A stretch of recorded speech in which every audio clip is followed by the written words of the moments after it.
Welcome to another video. In today's video, I'm gonna show you how to replace the intake manifold on a 96 to 2004 Ford Mustang GT. Stay tuned.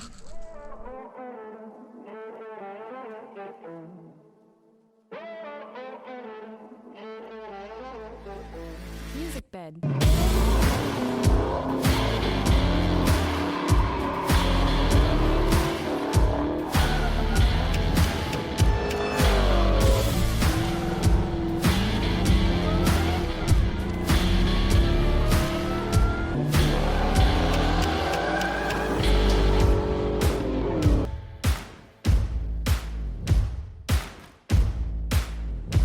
So the first thing that I'm gonna do is I'm gonna jack up the front of the car so we can drain the coolant out of the radiator. Because obviously if we just take the manifold off, all that's gonna leak out. Okay, so if you look on the front of the vehicle here underneath, right here on the radiator, there's the drain plug right in here. And so we're gonna loosen this and the water should come out of this little nipple there on the bottom. What I like to do is to get a piece of hose and just put it over that little nipple there. See if I can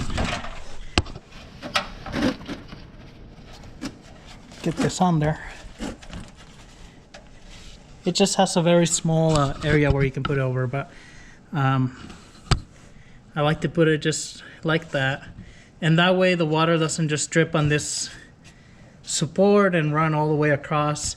It just comes out the hose. So you can use like a hex, an Allen wrench to turn it, or just use like some pliers.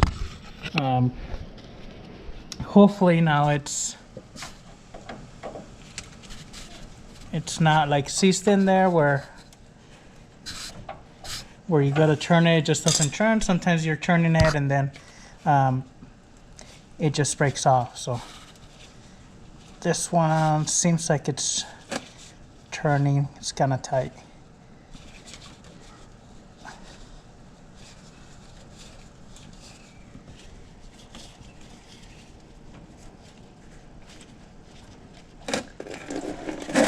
There you go. So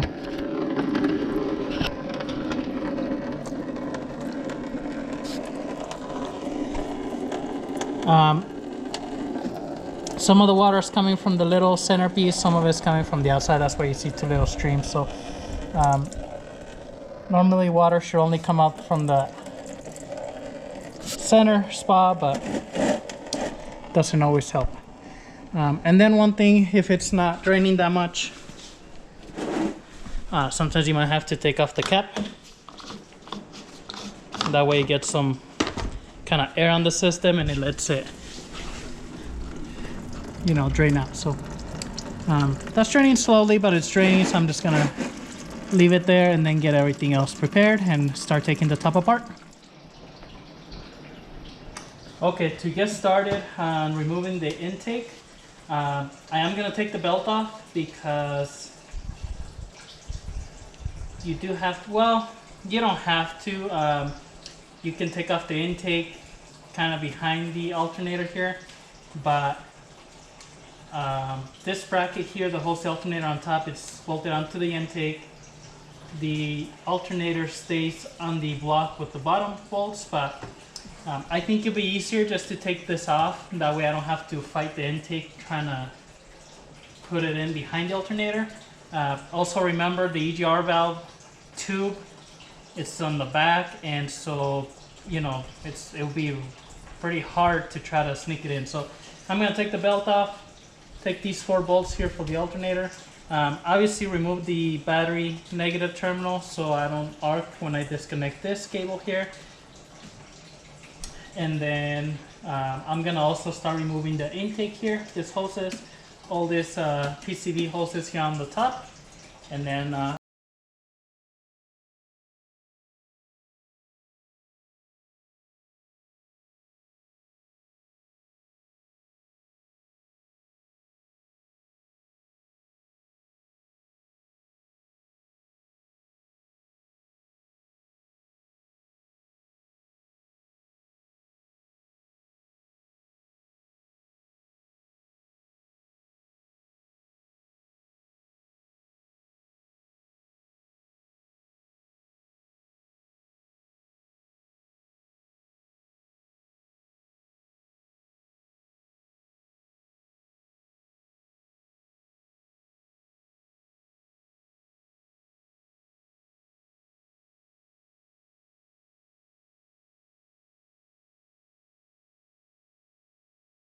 I disconnected the radiator hose here on the top. Also disconnected the air, you know, half the intake. You don't have to take the whole thing off. If you have the factory one, I believe there's also a clamp right around here, and take that off. And I disconnected the PVC hose that goes from the PVC to this one here, and then this goes to the intake, same with the other one. Alternator had the 4 bolts here on top, electrical connector on top, and then the little plug as well. So and then the bottom bolts on pretty much all these alternators, you just loosen them, and the alternator is slotted, so you just pick it right up, take it off. So at this point here, you wanna go ahead and start removing like some of your emissions little connectors. So I'm gonna start removing these red vacuum hoses right here from the intake or throttle body, you know, from the fuel rail pressure sensor there, EGR valve, the purge valve. So pretty much all that. I might just disconnect it and move it here to the side, or I might just unplug it here and take it all out. The other thing is you're gonna have to remove this, the fuel hose, which is right here. And on this one, I don't see a test port for the fuel, so you can relieve the pressure, looks like. So just be careful, but you'll need that special tool to remove this, and I'll show you here in a little bit. Also, you're gonna have to remove the throttle cable. So I'm just gonna unhook, you know, this spring and unhook the throttle cable and remove this bracket and move it out of the way.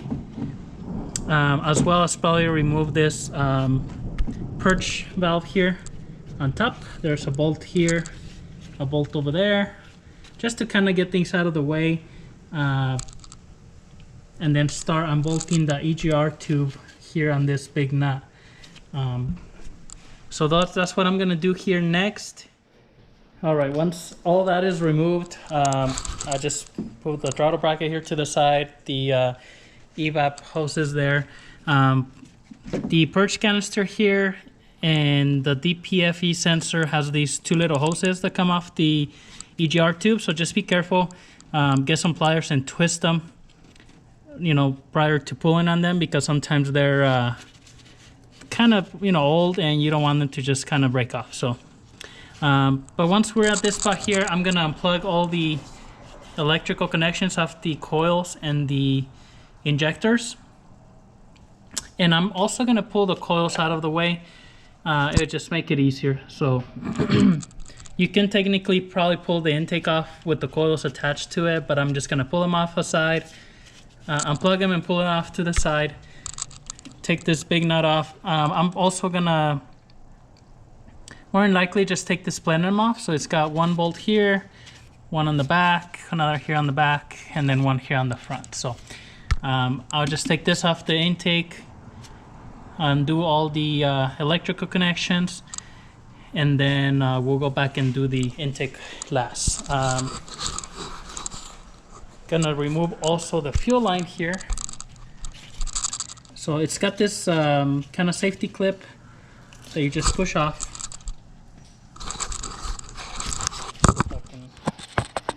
Can't get it with one hand, or use a little screwdriver so it's easier.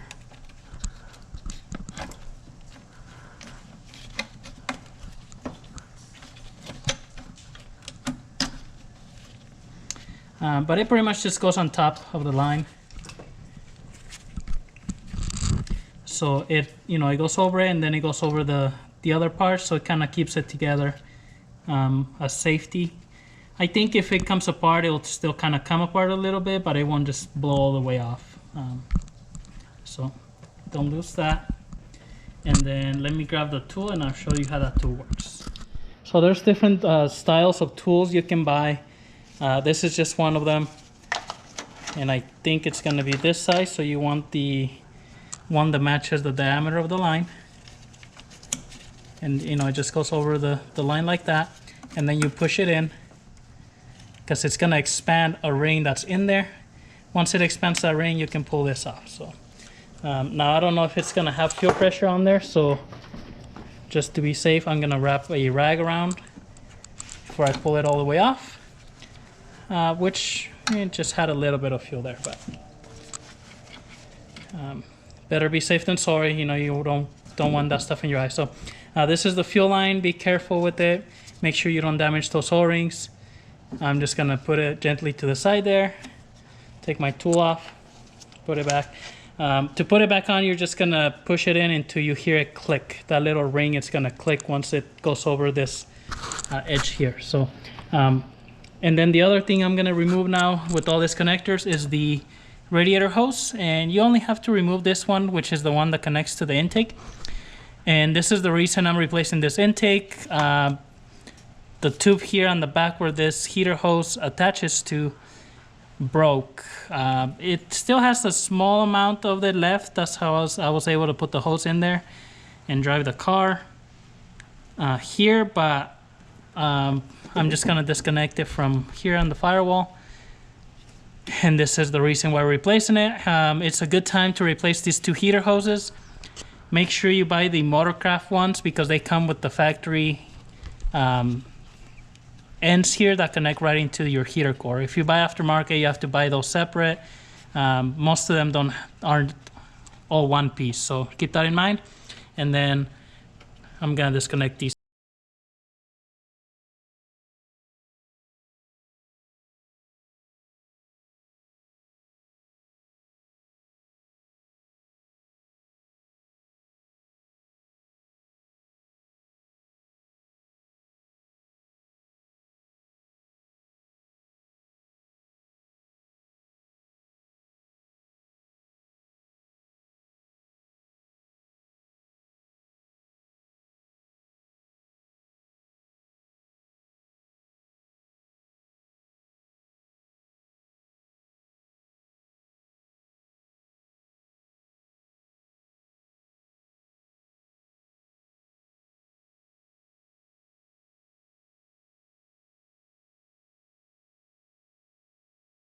Now that everything is unplugged,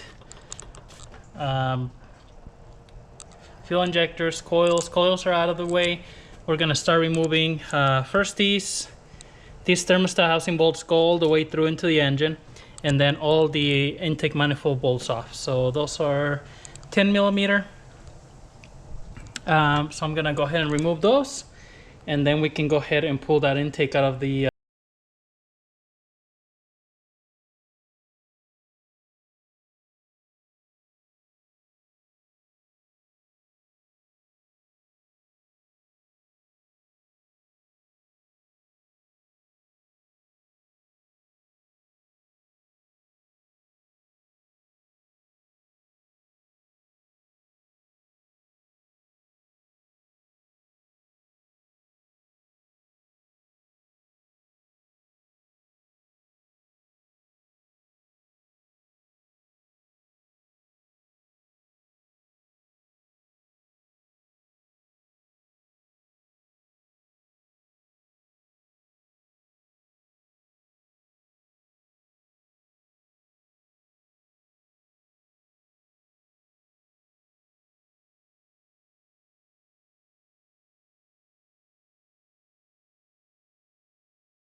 So I got the intake out, got them here side by side.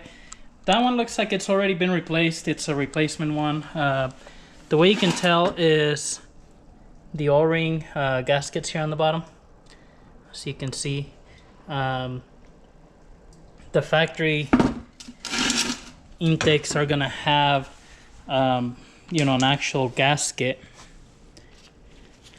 on there. So and all these aftermarket have those O-rings looking ones. So at some point that was replaced. I was just checking out the thermostat. So it comes with the new thermostat, putting that in there with the O-ring. I do have to cover this hole here, which the other ones, same thing. I'm gonna transfer the coolant temperature sensor from that one to this one here. and then the fuel rail into this one. So fuel rail, you just remove the 4 bolts, lift it up, make sure the O-rings are on the fuel injectors, and then put them on this one. You might have to put a little bit of like grease on the O-rings so they slide right in, and then bolt them back down. So I'm gonna do that, and then I'm gonna be ready to put it back in the engine. Okay, so the fuel rail is transferred over to the new intake. One thing that you might run into, since that's already been replaced, the bolt holes for the rail are just plastic. So it had these screws here, you know, that are kind of like self-tapping. They used 2 of the factory bolts, which I mean, I guess they grabbed in the plastic, but not that well. So I had to find 2 bolts that actually, because this one had the little inserts like this. So I had to find the bolts that would actually thread into that. But I have a bunch of bolts in there, so I just looked in there, found 2 that are the same, same 8mm head as the other one, so that way they're all matching. And then transfer the coolant sensor and that plug in here. So this is pretty much ready to be dropped in, but before I do that, I'm gonna go ahead and replace this radiator hose. So this is Motorcraft. So I'm just gonna take this little clip off of here. Actually, you can do it either way, but I gotta take that clip off of over there and then change this hose, replace this hose, put this new one in there. And it's just a lot easier without the intake in there. You can actually get to that hose clamp. So I was debating on putting a screw style clamp here, because if I ever have to remove this, it's easier to reach with a screwdriver than to try to reach some pliers to take that one off. But since it's new, I mean, I'm not sure which way I'll go.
Before the intake, I did use a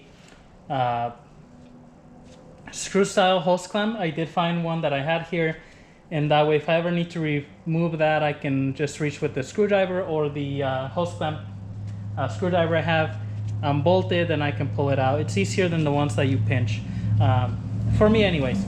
I placed the intake in there, put all the holes, I cleaned the threads and the heads off of them. Check with the intake that you get. So this one, it says to tighten it up in 2 steps.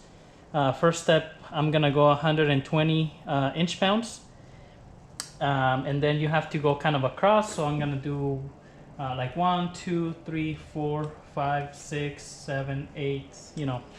You get the point. And then the next step, it's 220 inch-pounds. Well, it's 18 foot-pounds, which is 216 inch-pounds. So I'm gonna do that. The second step, same thing, go in sequence. Once I do that, everything's tightened up, then I'll go ahead and connect all the electrical connectors, and then start working backwards to just put everything back together. The other heater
Putting it back together is just, you know, working backwards.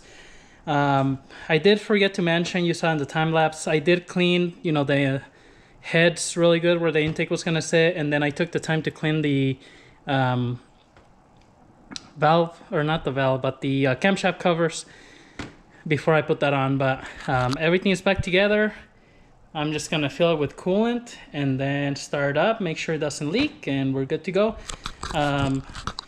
Thank you guys for watching the video. Hope you guys enjoyed it. If you have any questions, comments, leave them below. Subscribe to the channel. We'll see you in the next one.